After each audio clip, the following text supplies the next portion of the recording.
Sylvia Michetti. Thanks for joining me today on Luminosity TV. So here's a quick question for you. Have you ever wondered why the wine when you go on a holiday tastes so much better than when you drink it at home, even though you brought the exact same bottle back with you from your holiday? It's simply because certain conditions were met when you were on that holiday and when that waiter poured you that glass of wine. But when you got home, the conditions were totally different.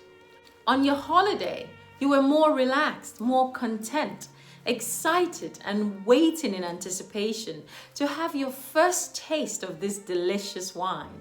There was probably palm trees and the ocean waves and a cool breeze. And so that wine didn't have a choice but to taste amazing. But when you got home, the stressful conditions of everyday life came flooding back, and all the bills to pay that's piled up since you left, and all the calls that you had to make. And don't forget that little fight you had with your neighbor before you left. Well, that's still there waiting for you. So how is this wine of yours going to taste?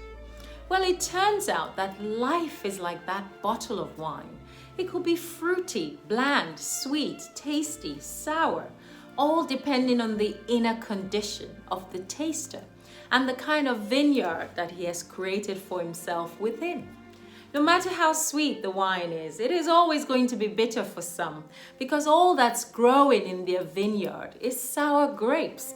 Which begs the question, what kind of wine are you drinking, and what is the condition of your palate?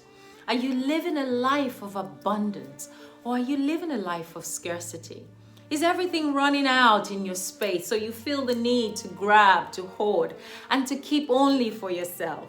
In our world today, we are just not enough. We can't seem to get enough. As soon as we've acquired and achieved something, like Oliver Twist, we always want more. That drive in itself is not a bad thing, but when it becomes an obsession, a propensity, then there's nothing that can satisfy that urge. And that's when selfishness and greed kicks in. In the modern world today, we've created this illusion of scarcity, like everything is running out. If you don't go out there and get yours, you're going to get left behind. It is believed that the more we get, the happier we'll be. So we perpetuate this vicious cycle like a hamster in a cage, day in, day out, living that imaginary life of competition with others. We are all fighting a battle. If you're smart, you'll get some. And if you're not, well, sorry, you get left behind. But who are these competitors? If it's not your friends you're competing with, then it's your neighbors. And if it's not your neighbors, then it's the haters. People always say it's the haters. So we go out there and we stockpile, just like those toilet rolls during the pandemic. But the last time I checked, nothing's running out in nature. Just step out and ask. If you ask the mango tree, sorry, are you guys experiencing any scarcity? The mango tree will simply say, no, we're good. We come out at the exact time when we need to. You ask the animals, is there any scarcity down in your end? No, we're all right. We're good. Only human beings seem to be creating this illusion of scarcity so that they can fight amongst themselves and compete. Many only do things not out of love of doing, but out of the fear of not being seen as doing. Everyone's doing this and that. I can't be left out. We're all scared to be seen as the underachiever. So by any means necessary, we have to prove ourselves to the world. These imaginary competitors, these distractors, these enemies of progress, please, everywhere you go, from pastors to motivational speakers, everyone keeps telling you to go out there and prove your enemies wrong. Who are these enemies? Give me their names, their phone number, and their last known address. You can't, because the biggest enemy is within. The battle is within.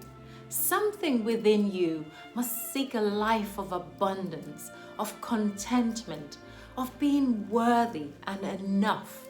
Otherwise, the wine is always going to taste bitter. What keeps it going? What is that thing that keeps fanning the flame in your belly? It's got to go beyond needing to prove to anyone. It can't be out of fear, but out of love, of needing to show up for someone, for uplifting someone, for easing the pain of someone, for working harmoniously with others, to build, to create, to fulfill. That's how we get on the road to abundance. After a while, it's no longer that school teacher that said you couldn't read or write. It's not that co-worker that looks down on you. And it's not that friend that didn't support you. It's got to be much more than that. You then have to evolve from that competitive mindset to that cooperative mindset. And that's called growth. And that's where abundance and contentment lies. That's when you feel enough. They say the mind is like a parachute. It only works best when it's open. We need to open up our minds and free ourselves from this confusion that makes us slaves to vanity, ego, and a false sense of our own importance. Abundance is getting to that point where you realize that all of which you have been toiling for is insignificant to where you have come from, who you truly are, and where you are going. So on this journey to abundance, let me make it abundantly clear that if all you're seeking is material fulfillment and self-gratification about what has been achieved, like all those before you and many more coming after you, we always wake up one morning and realize that the journey on this earth has come to a close. But in what condition will our spirit be in? A very sweet aunt of mine recently gave me this analogy to imagine that you're in university studying for a degree. And all of those years, you're a homecoming queen, you drive the fanciest car, and you live in the best flat that any student can imagine. You're rich. You're the head of cheerleading squad, and all the fraternities and sororities want you as their star member. You represent the university in tournaments, basketball, netball, athletics. You campaign for students' rights, and you want your peers to know that you're something special. In short, you're the most popular students in school.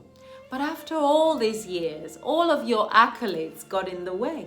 And you never studied a day in your life. You didn't even attend any lectures. And whilst your mates weren't so rich or popular, they went to class, they studied, and they graduated. And you and all of your accolades, you didn't. What a waste. Not a waste of time, because time was always there urging you to make good use of it, but a waste of yourself. This is the classic example of most of us today. We've lost touch with trying to graduate from this world. We concentrate on all of the accolades in campus, this world, on getting noticed, and we're concerned about how other students think about us. We want to make a good impression. We want to be liked, to be loved, to be followed, to be commented on and given the thumbs up. But we never graduate, and we end up living this world unprepared. To graduate is to find abundance, a richness of life, where you can live in perpetual happiness, not the short-term pleasure that this world has got to offer. So that when you leave your body, you can graduate to finer and lighter regions where you will experience joyful activities much greater than any accolades this world has got to offer. Let's not forget that the one who sent us to school will never leave us without guidance. So he has put in place all the signposts which we must follow till the end of Earth School and to be able to journey back home. But many of us, we've lost our map and we can't remember how to get back. Many still have their map, but because of all the distractions on campus, some of them don't know what else to do. And for those small number who have found their map, they recognize that this world is not enough, and that to improve just on material self is not enough, not if the spiritual self is lacking. And every day I long to belong to this small group. Part of the reason that we're in school in the first place is to experience and find that signpost that will show us the way back home, not to stay in Earth School forever. So let me ask you again, are you living life abundantly? Until next time, fellow students of life, let us study together and graduate, for no one knows their exact graduation date. Bye for now.